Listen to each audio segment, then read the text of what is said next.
Class 10 का exercise 3.2 का question number 4 देखेंगे हम लोग।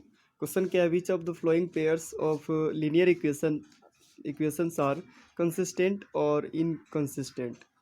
क्वेश्चन में यह पहले बताना है चेक करके कि कौन कंसिस्टेंट है और कौन इनकंसिस्टेंट है।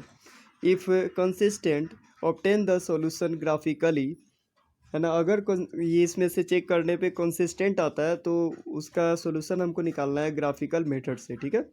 तो चलिए फिर क्वेश्चन नंबर 4 का फर्स्ट नंबर पहले देखते हैं। क्वेश्चन नंबर 4 का फर्स्ट नंबर है x plus Y equal to 5, equation 1 हो गया। 2x plus 2y equal to 10 second equation मान लेंगे, ठीक है। अब यहाँ से रेशियो निकालेंगे a1/a2। a1 यानी x का कोफिशिएंट 1 है तो a1/a2 1/2। b1/b2 निकालेंगे तो 1/2। c1/c2 तो 5/10 कैंसिल करेंगे सोल्व करके, तो इसको क्या आएगा यहाँ पे 1/2। यहाँ पे हम लोग देख रहे हैं क्या कि तीनों का रेशियो आपस में बराबर है, तो लिख सकते हैं so these are coincident lines and it has infinitely many solutions, है ना। इस ये दोनों लाइन कॉन्सिडेंट्स हैं, यानी कि ये दोनों लाइन एक दूसरे के ऊपर ओवरलैप कर रहे हैं। Hence the pair of linear equation is consistent, ठीक है। इसके कोई ना कोई सोल्यूशन निकलते हैं तो हम लोग क्या बोलते हैं उसको, कंसिस्टेंट। तो इस तरह से हम लोग देखेंगे क्वेश्चन क्या कह रहा है कि अगर कंसिस्टेंट हो तो उसको हम लोग ग्राफिकल मेथड से सोल्व करने हैं, ठीक है। तो फ्रॉम इक्वेशन 1 क्या है, x plus Y equal to 5 है। यहाँ से y का वैल्यू निकालेंगे तो क्या हो जाएगा 5 प्लस एक्स, इधर जाके माइनस एक्स हो जाएगा, तो y equal to 5 minus x. तो क्या करेंगे कि यहाँ पे x की जगह पे अगर हम 1 रखते हैं तो 5 माइनस 1 क्या हो जाएगा 4, यानी y इक्वल टू 4 हो जाएगा यहाँ। अगर x का वैल्यू 2 रखते हैं तो 5 माइनस 2 क्या हो जाएगा 3, तो y का वैल्यू 3 मिल गया। इस तरह से 2 पॉइंट हमको यहाँ से मिलेंगे, a कोऑर्डिनेट 1,4, b कोऑर्डिनेट 2,3। अब देखेंगे फ्रॉम इक्वेशन 2 से, ठीक है। फ्रॉम इक्वेशन 2 क्या है हमारा 2x plus 2y equal to 10 है। और ये सेकेंड स्टेप में फिर इसको देखेंगे क्या 2y बराबर लिख सकते हैं 10 पहले से है, 2x प्लस में इधर जाके क्या हो जाएगा माइनस में, तो 2y इक्वल टू हो जाएगा 10 माइनस 2x। यहाँ पे 2 क्या है मल्टीप्लाई में है तो इधर जाके क्या हो जाएगा डिवाइड हो जाएगा, तो y इक्वल टू लिख सकते हैं 10 माइनस 2x डिवाइडेड बाई 2। अब यहाँ पे क्या करेंगे, एक बार अगर x का वैल्यू 0 रखते हैं तो 0 रखने पे तो ये टोटल 0 हो जाएगा, ये 0 हो गया, यानी कि 10 माइनस 0 क्या हो गया 10 डिवाइडेड बाई 5, तो 2 5 जा 10, y का वैल्यू क्या मिल गया 5 मिल गया। अब क्या करेंगे कि y का वैल्यू अगर 0 रखते हैं तो यहाँ से क्या हो जाएगा 0 मल्टीप्लाई 2। अगर यहाँ पे हम रफ करें इधर तो y का वैल्यू अगर यहाँ पे 0 हो जाता है तो क्या हो गया 10 minus 2x divided by 2। Cross multiply अगर करेंगे तो क्या आएगा यहाँ पे 2 में 0 से करेंगे मल्टीप्लाई 0 हो गया, और 1 से करेंगे तो क्या होगा 10 माइनस 2x, तो माइनस 2x इधर लेकर आते हैं तो प्लस 2x हो गया इक्वल टू 10। तो x का वैल्यू ये जाके इधर डिवाइड हो जाएगा, तो x का वैल्यू 2 5 जा 10, तो यहाँ पे x का वैल्यू 5 मिल गया। इसलिए इस तरह से हम लोग साइड में कहीं रफ भी कर सकते हैं, तो रफ करके सोल्व कर लेंगे। तो यहाँ से हमारे पास 2 पॉइंट मिले, क्या c कोऑर्डिनेट मान लेंगे 0,5 और d कोऑर्डिनेट 5,0, ठीक है। अब ये 4 पॉइंट हमारे पास मिल गए। पॉइंट a और b की सहायता से एक लाइन ड्रॉ करेंगे और फिर c और d पॉइंट की सहायता से अनदर लाइन हम लोग ड्रॉ करेंगे, ठीक है। तो देखते हैं इसका सोल्यूशन क्या होता है।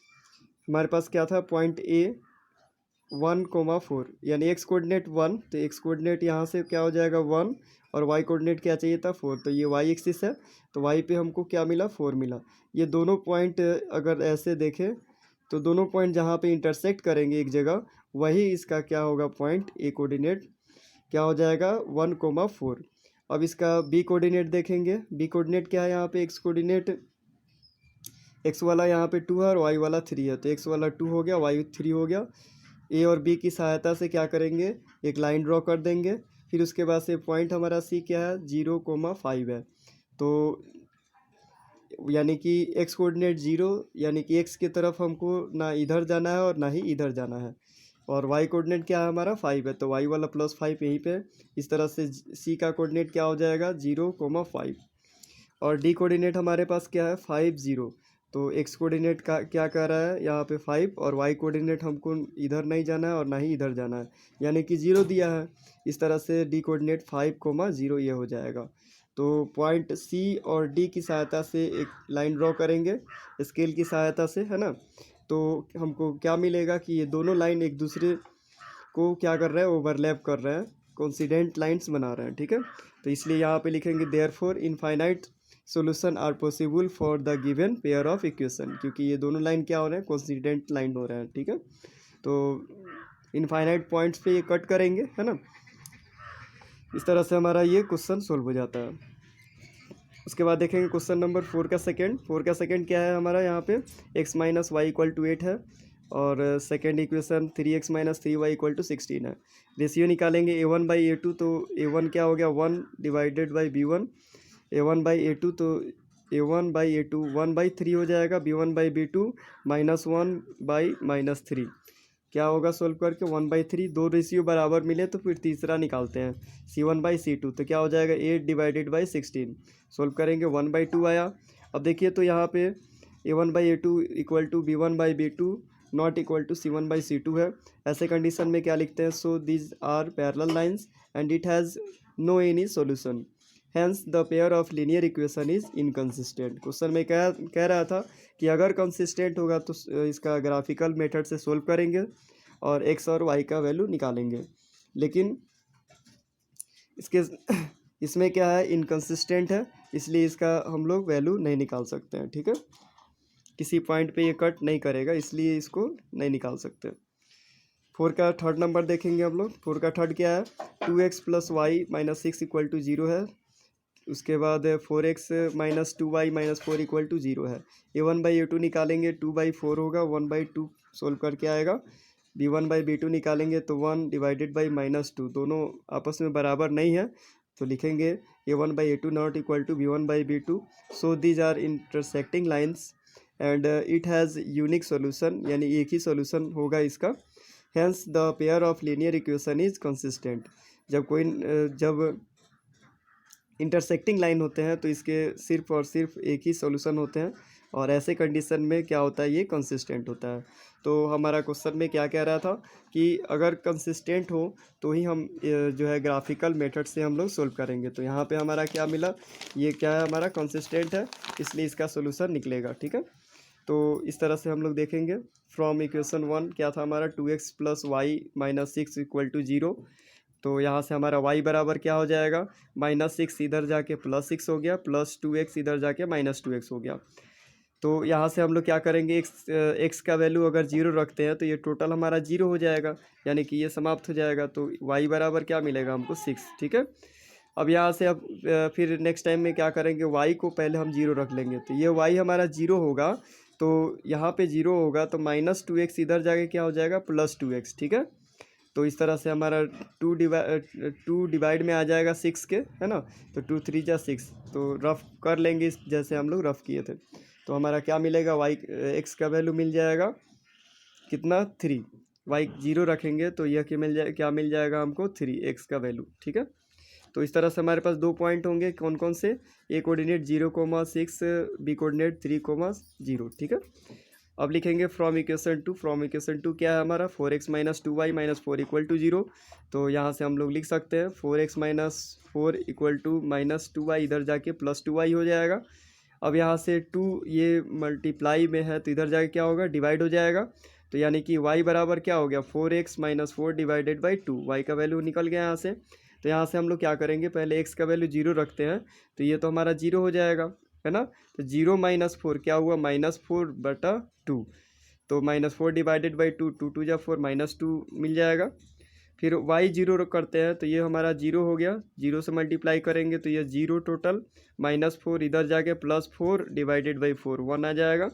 तो c कोऑर्डिनेट हमको मिला 0, -2, डी कोऑर्डिनेट मिला 1, 0, ठीक है। इस तरह से हमारे पास जो पॉइंट्स मिला उसकी सहायता से हम लोग यहाँ पे ग्राफिकल मेथड से सोल्व करते हैं, ठीक है। तो हमारे पास ए कोऑर्डिनेट क्या मिला था, तो 0,6, तो यानी y कोऑर्डिनेट 6, तो y कोऑर्डिनेट 6 यहाँ पे प्लस वाला मिलेगा, तो ये पॉइंट ए हो गया।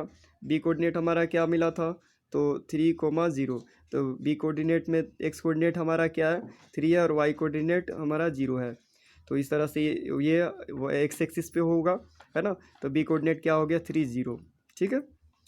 अब ए और बी दोनों पॉइंट की सहायता से एक लाइन ड्रॉ कर लेंगे, है ना। तो इस तरह से लाइन ड्रॉ कर सकते हैं।